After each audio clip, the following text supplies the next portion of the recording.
इतका राग आलाय ना त्या लक्ष्मीकांतचा, असं वाटतंय त्याला असं ना असं सोलून काढावा. मलाही कधीच वाटलं नव्हतं की ते असं काहीतरी करतील. अगं दोघांचं भांडण तिसऱ्याचा लाभ. ही मन प्रत्यक्षात उतरवायला निघाला होता तो बिंडूक. काय झालं? बांगड्या भराव्या लागल्या ना हातात. आता 2 घास फुकटचे मिळतायत गिळायला या घरात, तर गिळ की म्हणा. अख्खं घर कसलं गिळायला निघाला. एवढी नको चिडूस. नको चिडू तर काय करू? दुसरं काय आहे माझ्या हातात? त्या पोरीला त्या वृंदाला ठेचायला जाते तर ती चा वर्चस्व बघितलास ना. तुला काय सांगू प्राची ग? मला काय वाटतंय तुला काय सांगू मी? काही नको सांग, माहितीये मला सगळं. कसं माहिती? काय मारत चिरलाय तुझ्या अंगात? सगळं माहितीये मला, माहितीये मला. छळा, तुम्ही सगळे जण मिळून मला नुसते छळा. आई बघशील प्राची, मी ना अशी हार नाही मानणार. तरी कालची आलेली एवढीशी पोरगी ती वृंदा मला डोई जडवते काय? अख्ख्या घरावर गारुड घातलंय त्या पोरीने. पण आता त्या गारुडावर उपाय हा सापडायलाच हवा. उतारा सापडायलाच हवा प्राची. पण कसा?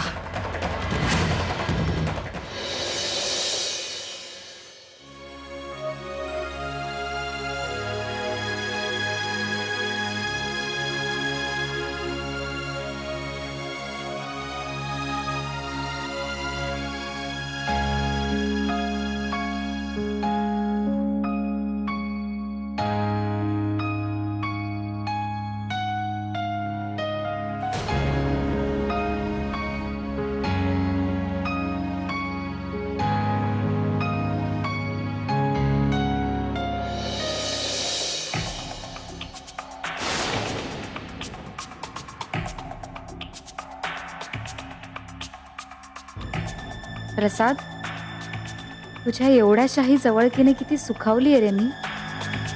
मग तू माझा झालास तर?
अगं बाई, हिचं प्रकरण इथवर पोचलंय.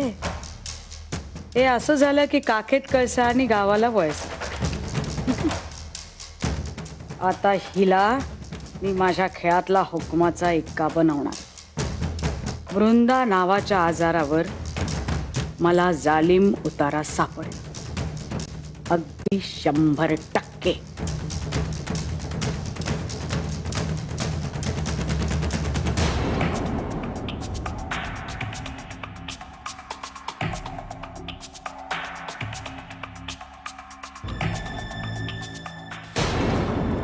काय करतेस बाई तू? हे काय करते म्हणजे बांगड्या काढतीये. ए काढा या बांगड्या, बाबा, काढा.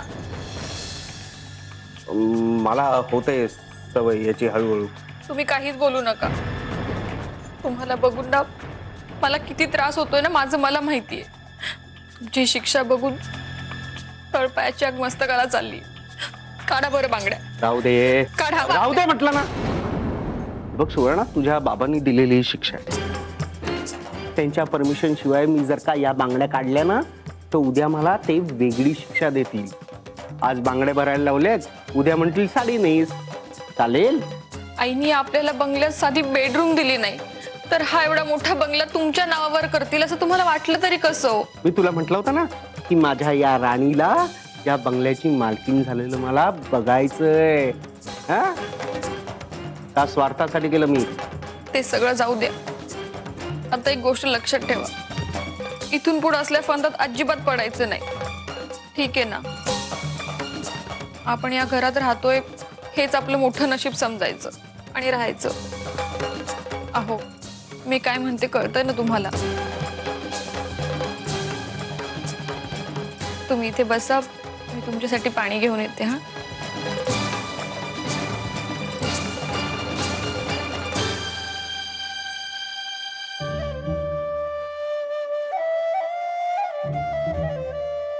आता असं स्वस्थ बसून चालणार नाहीये. मी घेतलेली सगळी मेहनत अशी फुकट घालवणार नाही. वाह सासूबाई वाह, या बात आहे. मानलं पाहिजे तुम्हाला. आतापर्यंत मी तुम्हाला एवढी मदत केली आणि मी तुमच्याशी एवढंच खोटं बोललो तर नागणीसारख्या उलट्या फिरल्यात ना माझ्यावरती फुस करून. पण तुम्ही आज सगळ्यांनी जो काय माझा हा अपमान केलाय ना तो मी कधीच विसरणार नाही. आता हा लक्ष्मीकांत असे काय नवे उद्योग करेल की तुम्हाला सगळ्यांना वेठीच धरेल.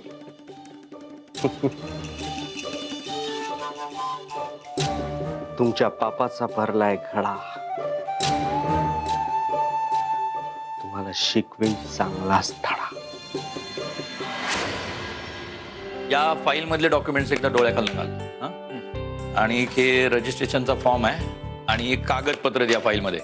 आपल्या घराच्या ओरिजिनल कागदपत्रांपासून ते लाईट बिलापर्यंत सगळं आहे. ते एकदा बघून घे. आनंदराव, त्याला जरा नाश्ता करू द्या ना. तुमची कंपनी कुठे पळून जात नाहीये. डायनिंग टेबलवर अशा गप्पा मारतात का हो? या फालतू गप्पा वाटतायत तुला? हा बरं, आता नाव रजिस्टर करायचंय म्हणल्यावर मला असं वाटतं की आपण वृंदा ट्रेडर्स हे नाव ठेवूया. वृंदा ट्रेडर्स? कांता ट्रेडर्स का नाही हो? मी आधीच नाव ठरवलंय वृंदा ट्रेडर्स. तुमचं तुम्हीच ठरवलं? तुझी परवानगी घ्यायला हवी होती का की वृंदा ट्रेडर्स नाव ठेवू का म्हणून? हा घेऊ नये परवानगी? हा का घेऊ नये? ही काय मोलकरी नाही का या घरातली? खस्ता खाल्ल्यात मी या घरासाठी, हाडं झिजवलीत मी, माहेर विसरले मी माझं. इतर बायका बघा वर्षातनं 4-4 वेळा माहेरी जातात येतात आणि मी 4 वर्षातनं एकदा माहेरी जायचे. आई म्हणायची मला, बरं का प्रसाद, माझी आई म्हणायची रे, अगं कांते येत जा ग, येत जा, बरं वाटतं आमच्या जीवालाही. आई बाप असतात ना तोपर्यंतच माहेर. येत जावं. गावातल्या पोरी बघ कशा सारख्या येतात. माझी माय मला कळकळीने सांगायची का, पण मी नाही कधी विचार केला. इकडची काळजी, तुमच्या खाण्यापिण्याचं काय होणार, म्हणून नाही रे गेले कधी माहेरी. आणि हे म्हणतायत तुझी कशाला परवानगी घ्यायची? कांता, तुझा आक्षेप नक्की कशाला आहे? तुला विचारलं नाही म्हणून का वृंदा ट्रेडर्स हे नाव ठेवलंय म्हणून? दोन्हीला. माझा दोन्हीला विरोध आहे. मी राबली आहे ना इथे. मी खस्ता खाल्ल्यात ना, आणि ती कालची पोरगी तिच्या नावावर करणार तुम्ही का? मी आहे ना जिवंत. कांता, तुझ्या धाडसाचं मला कौतुकच वाटतं. आतापर्यंत एवढ्या चुका केल्यास, त्याची शिक्षाही भोगलीस, तरी तुझी दादागिरी आपली चालूच आहे. दादागिरी? हो. हे बघ काय बोलतायत. खरं बोलणं म्हणजे दादागिरी असते का? हा, एक मिनिट, तुझी नाटकं बंद करा. आता यापुढे या विषयावर अजिबात बोलायचं नाही. आता स्पष्ट झालेलं आहे की तू कधीही चांगला विचार करूच शकत नाही. नाही, हे सिद्धच झालंय आता. हे मला चर्चा नकोय. प्रसाद, ते देखत पाहिजे.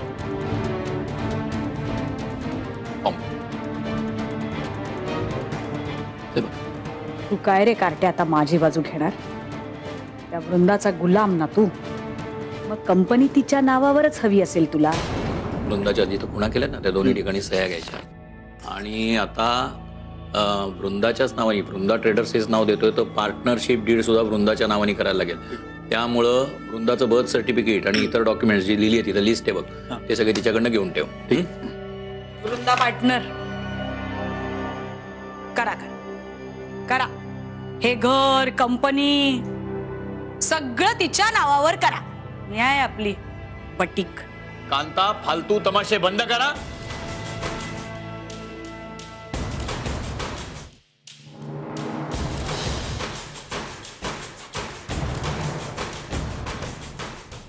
बघितलंस ना प्रसाद कसे बोलले ते? शोभतंय यांना. हे बघा, हा तुझा आणि बाबांमधला वाद आहे. मी नाही काही बोलू शकत. अरे पण तू सॉरी आई. वृंदा अभ्यासाला बसले की नाही तेही बघतो आणि हा फॉर्म मी भरून घेतो.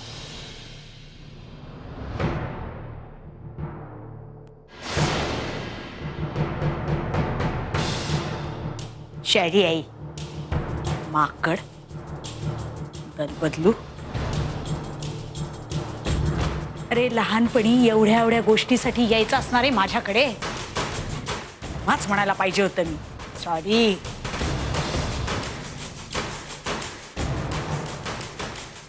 यालाय मोठा या वृंदाकडनं गिरवून घ्यायला पाटी. पण आईसाठी वडिलांना 2 शब्द सांगावेत समजूत येते, याच्यासाठी वेळ नाही तुझ्याकडे. आला मोठा करिअर गुरु बनतोय. बघते ना मी सुद्धा कसा शिकवतो ते.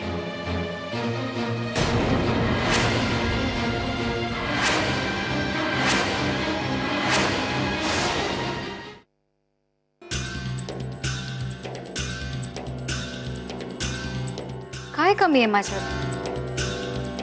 ही सुंदर आहे. वृंदाच्या अगदी तोडीस तोड.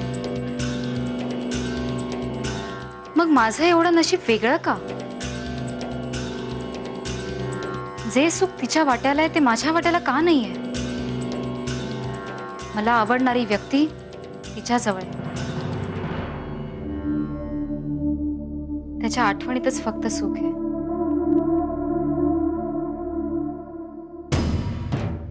मला प्रसाद प्रचंड आवडतो, पण मी वृंदाची जागा घेऊ शकत नाही. तो अपराध आहे. पण मी माझ्या मनालाही अडवू शकत नाही. मी माझ्या मनाला संपूर्ण स्वातंत्र्य दिलंय हवं तसं वागण्याचं. आणि त्यात काही नुकसानही नाहीये आणि काही पापही नाहीये. माझं प्रसादवरती मनोमन प्रेम आहे हे मी कोणालाही कळू देणार नाही. आणि त्यापुढे जाण्याआधी मला या घरातून निघावं लागेल. त्यासाठी मला जॉबही मिळवावा लागेल.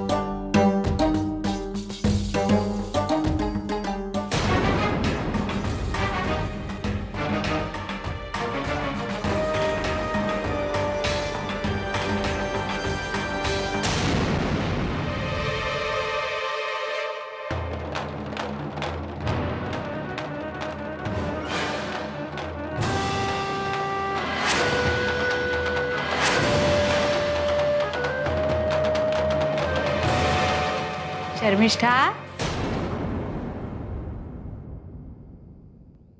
अगं मावशी, काय ग? जॉबचा विचार करत होतीस ना? ग मिळेल तो. नको काळजी करू, मिळेल. अगं जॉब मिळेल ग मावशी, पण तो लवकरही मिळायला हवा ना, नाहीतर खूप अवघड होईल. आणि आता माझ्यासाठी पैसे कमवणं फार गरजेचं आहे.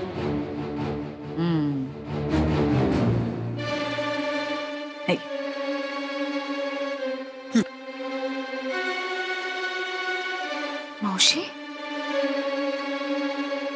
हे काय मावशी? हे काय? जॉब, पैसे याची काळजी तात्पुरती बाजूला ठेव आणि जा शॉपिंग करून ये जा. मावशी आता मावशी म्हणतेस ना, मग त्याचा अर्थ कळत नाही तुला? मावशी आणि आई यामध्ये फार थोडा फरक आहे. काय सांगतेय? संकोच बिंकोच आता काही करू नकोस. पैसे घे, शॉपिंगला जा. आणि तसंही तू पहिल्यांदा माझ्याकडे आलीस ना, तेव्हा मी तुझ्यासाठी ड्रेस वगैरे काहीतरी घेणारच होते. मला वेडीला काय कळतंय तुला कुठला ड्रेस आवडेल, कुठला रंग आवडेल, म्हणून म्हणते तू जा, तुझ्या आवडीने ड्रेस घे. काय ते कानातलं गळ्यातलं मॅचिंग फॅचिंग, काय पायातले चपला बिपला काय घ्यायचे ते घे. हा काय बरं, तू इथे आल्यापासून नुसता जॉबचाच विचार करत बसलीस. जरा बाहेर फिरून वगैरे ये, बरं वाटेल. बघ तरी आमची मुंबई कशी आहे ते. किती ठिकाणं आहे तिथे बघण्यासाठी. मग जा जा जा. मावशी मी जाईन का, पण मला मुंबईतलं काहीच माहित नाही. मी एकटी कशी जाऊ? अगं वेडोबा, मग हे तुला आधी नाही का सांगता येत? प्रसादला घेऊन जा ना, बरोबर तो रिकामाच असतो. जा प्रसादला घेऊन जा.